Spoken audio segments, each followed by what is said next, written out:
आप देख रहे हैं देश लाइव, देश की आवाज। अस्सलाम वालेकुम, आदाब, नमस्कार, सत श्री अकाल। देश लाइव में आपका स्वागत है। मैं हूं सहल कुरैशी। दोस्तों, किस तरीके से कट्टरता के नाम पर, हिंदुत्व के नाम पर, सनातन के नाम पर गुंडागर्दी की जा रही है इस देश में, ये हम लगातार देख रहे हैं। लेकिन पिछले कुछ दिनों से ज्यादा हमले होने लगे हैं दरगाहों पर, मजारों पर, मस्जिदों पर। ये हम लगातार देख रहे हैं। गोदी मीडिया खबरें आपको नहीं दिखाता है, लेकिन सोशल मीडिया में कुछ लोग हैं जिनका जमीर जिंदा है, जिनकी रीढ़ की हड्डी अभी मजबूत है। वो इन खबरों को दिखाकर देश की जनता को यह समझाने में लगे हुए हैं कि देखिए, नफरत में कुछ भी नहीं रखा है। और किस तरीके की हिंसा, किस तरीके की गुंडागर्दी झंडे के नीचे, धार्मिक झंडे के नीचे, धर्म के बैनर के तले, और कई जगहों पर तो तिरंगा के बैनर के तले, तिरंगा के तले ये गुंडागर्दी की जा रही है। पिछले दिनों कुछ वीडियो आए कि कुछ कट्टर हिंदुत्ववादी संगठन के लोग या कुछ कट्टर हिंदू अपने आप को कहने वाले लोग दरगाहों में, मजारों के अंदर घुसे और तोड़फोड़ करने लगे। लेकिन मौजूदा मामला महाराष्ट्र से एक सामने आया।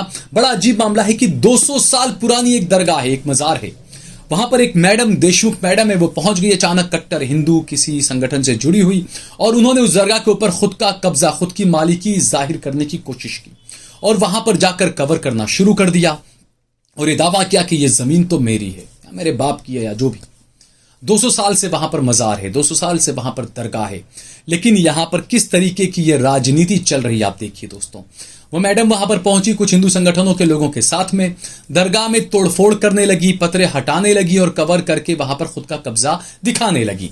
एसडीपीआई के कुछ लोग, ये एसडीपीआई के काम की मैं तारीफ करता हूं कि कई जगहों पर, क्योंकि कई ऐसी पार्टी भी आपको मिलेगी जो सिर्फ बातें करती है, बड़े बड़े दावे करती है, लेकिन एसडीपीआई का काम मैंने खुद ने भी देखा है कि एसडीपीआई के जो लोग हैं वो बाकायदा पुलिस स्टेशन तक पहुंच जाते हैं। वो बाकायदा वकील सब चीजों को लेकर वो लोग पहुंचते हैं। यानी कि वो सिर्फ बातें नहीं करते हैं, बाकायदा अगर किसी काम को हाथ में लेना है तो उसको जमीनी सतह तक, लेवल तक पहुंचाना पड़ेगा। मैं हमेशा ये बात कहता हूं कि बड़े बड़े स्टेज बांधना, बड़े बड़े प्रोग्राम्स करना, बड़ी बड़ी भाषणबाजी करना, लेकिन आखिर में वो स्टेज पर ही खत्म हो जाता है, जमीनी लेवल पर वो चीजें नहीं उतर पाती है। तो एसडीपीआई के लोग अक्सर, चाहे वो लव जिहाद के मुकाबले भगवा ट्रैप या तमाम जो चीजें बताते हैं, तमाम चीजें हों, या कहीं भी किसी के भी साथ में ज्यादती होती है, तो अक्सर एसडीपीआई की टीम हमेशा सबसे आगे रहती है मदद करने के लिए, इंसाफ दिलाने के लिए। तो यहां पर भी यही हुआ। महाराष्ट्र के परगनी का मामला है। जब यहां पर पहुंचे कुछ हिंदू संगठन के लोग, कुछ देशमुख मैडम एक है, वो पहुंची वहां पर, और जब उन्होंने वहां पर नाटक शुरू किया कि दरगाह को, मजार को खुद के बाप की दौलत बताने लगी और वहां पर कब्जा करना शुरू किया, तो एसडीपीआई के लोग वहां पर पहुंचे, पुलिस को भी बुलाया गया और मुसलमानों ने पुलिस के साथ में मिलकर, जमा होकर, खड़े होकर आखिरकार जो कट्टरवादी, जो हिंदू अपने आप को सनातनी कह रहे थे, उनको वहां से खदेड़ दिया। और पुलिस ने भी इन चीजों में देखा, क्योंकि आप सोचिए 200 साल पुरानी मस्जिद, 200 साल से वहां पर चादर चढ़ रही है, वहां पर दरगाह है, वहां पर मजारात है, तकरीबन 8 से 9 कब्रें हैं वहां पर, और अचानक एक भाई आ जाते हैं, उनको एक मैडम आ जाती है, उनको ख्वाब आता है हिंदुत्व के नाम पर, भारत माता का ख्वाब आ जाता है कि वहां पर जाइए आप, आपके बाप की जमीन है, और वहां पर पहुंच जाती हैं वो और उसको कब्जा करने की कोशिश करती हैं। कुछ वीडियो आपको दिखा रहा हूं, इन वीडियोस को आप पहले देखिए।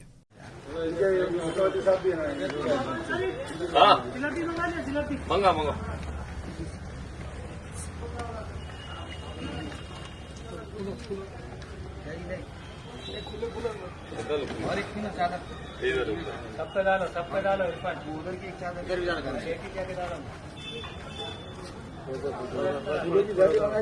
इधर डाल बड़े पूरा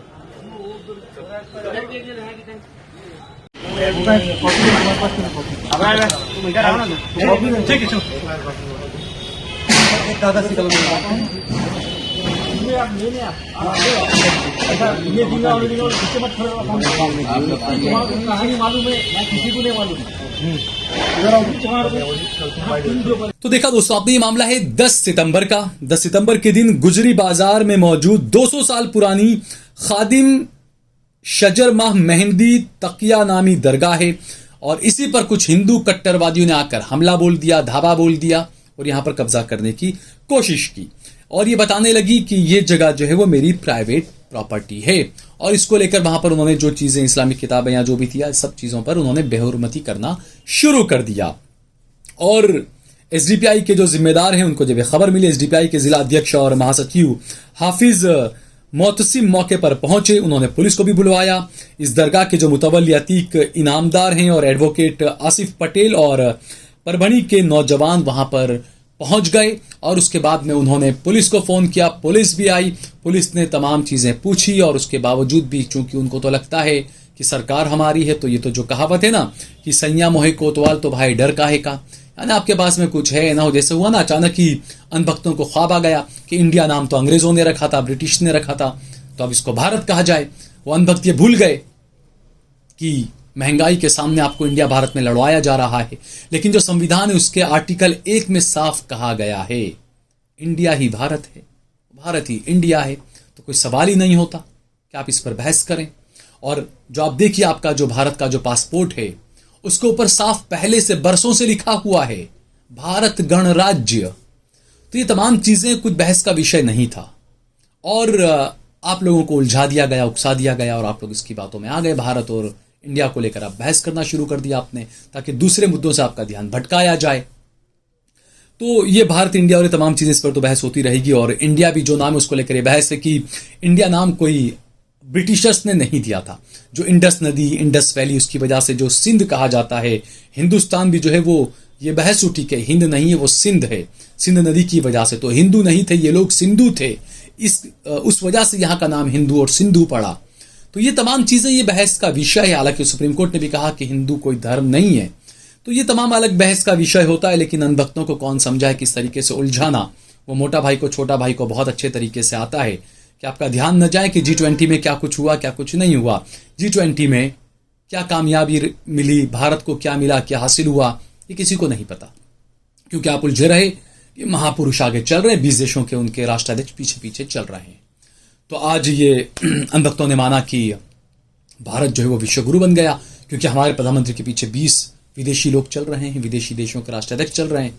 लेकिन वो भूल गए कि अगले साल जब होगा या अगली बार जब G20 सम्मेलन होगा तो विश्वगुरु का ये जो खिताब जो आपने खुद को दिया है वो छीन कर ब्राजील के पास चला जाएगा। और वो खिताब खुद महापुरुष ने खुद वो खिताब ब्राजील के हाथ में दे दिया इसी G20 सम्मेलन में और कहा कि लीजिए अगले विश्वगुरु आप बनिए, आपके वहां होगा अगला G20।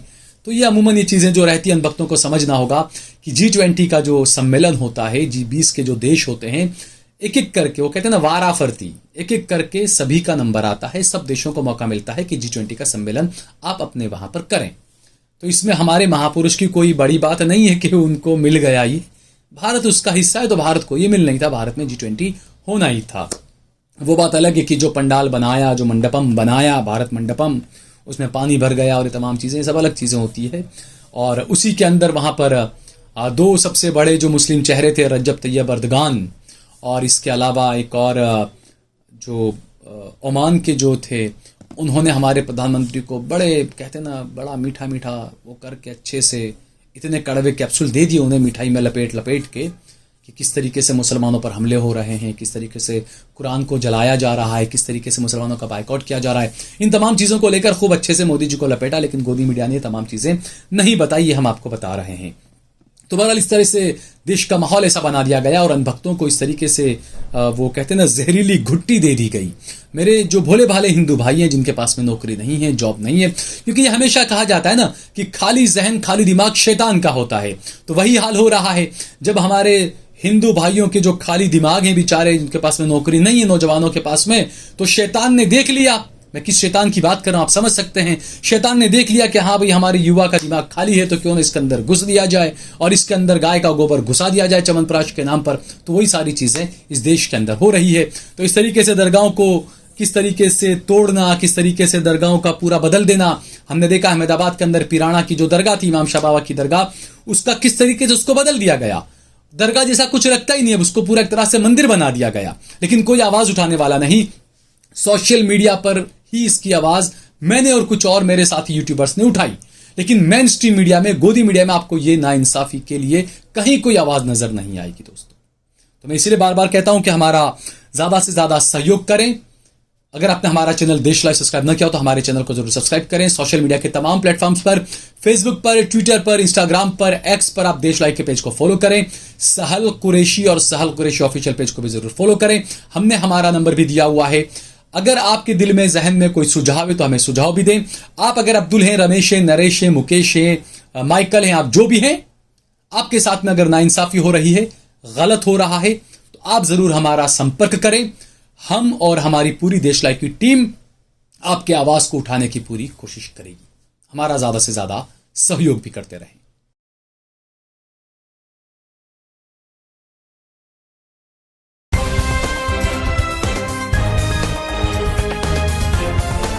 देश और दुनिया की तमाम छोटी और बड़ी खबरों के लिए हमारे चैनल को सब्सक्राइब करना न भूलें और बेल का बटन जरूर दबाएं।